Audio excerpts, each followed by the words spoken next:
my own world of make-believe. Kids screaming in the cradles, profanities. I see the world through ice covered in ink and bleach.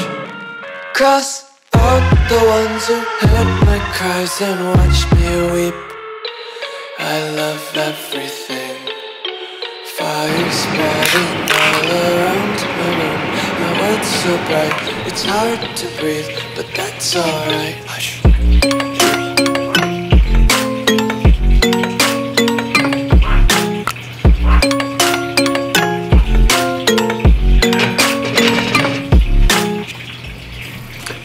Welcome to the channel, gentlemen.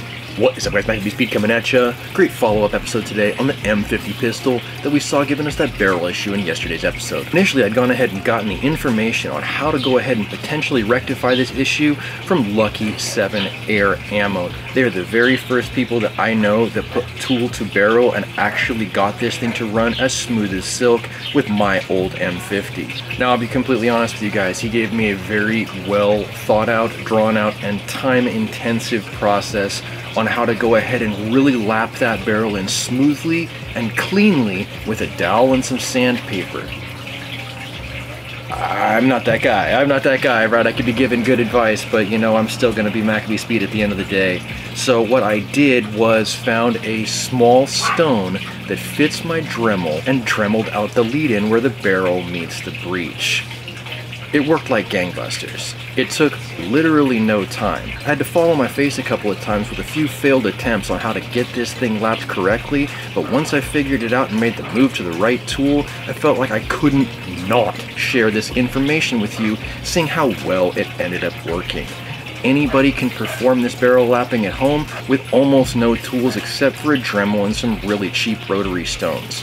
I was using the white stone, which I believe to be the smoothest and least abrasive out of all that they offer, and it worked incredibly well. Before I get any farther into the video, I feel like I at least owe it to you guys to prove that it does cycle so you can see whether or not it's worth the time to watch the rest of this upload. Let's check it out.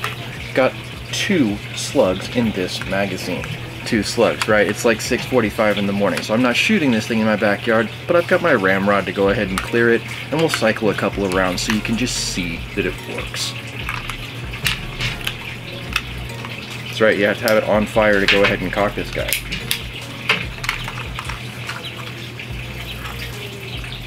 Pull it back a little bit more, magazine goes in the breech. Perfect, man. You don't want this to be all floppy. Nobody likes a floppy dick. This is exactly the type of tension that you're going to want to see with your M50 pistol. It's got a little bit of bite to it right when it passes that breech seal, but after it gets past the breech seal, you can feel it engage and seat where it ought to, exactly where the lead-in of the rifling should have been from the factory. This is a small issue, and as long as you have, you know, eyes and a brain to think and hands to work, you should be able to take care of this on your own if you get one that hasn't been remediated already. What I'm going to recommend is that Jim at Texoma Precision Pellets, and maybe potentially even the retailers if they have units already, just go ahead and take care of this for the customers so that we don't have to mess with it. Let's clear the barrel and go ahead and do it one more time so you guys can see that it works.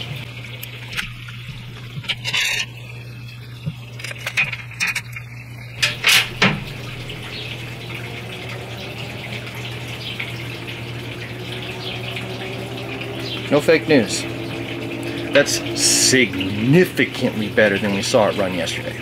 Let's do it again. Start completely over, fire, decocking,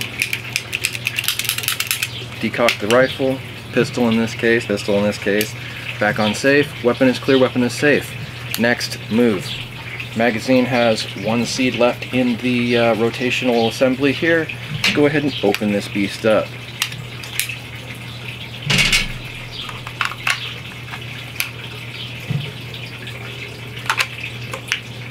I can totally live with that.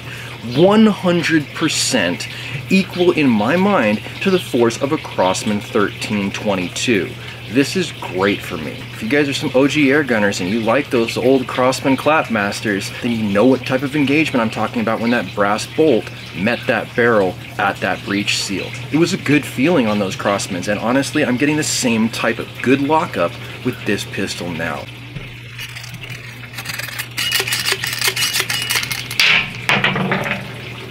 And it's through my deck forever.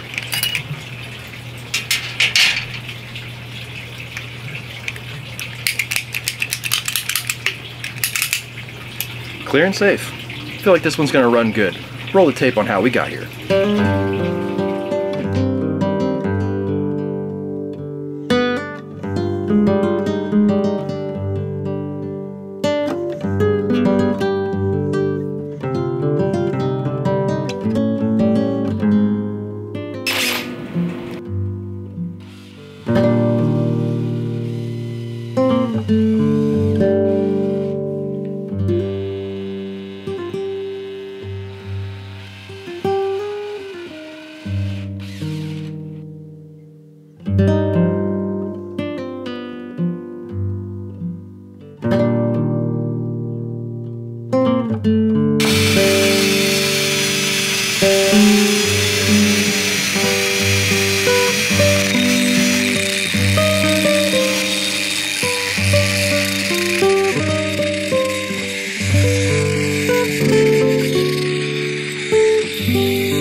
Alright guys, I hope you really enjoyed seeing my lackluster attempt at DIY machining with the most primitive of tools I could possibly muster. I think this proves one thing though.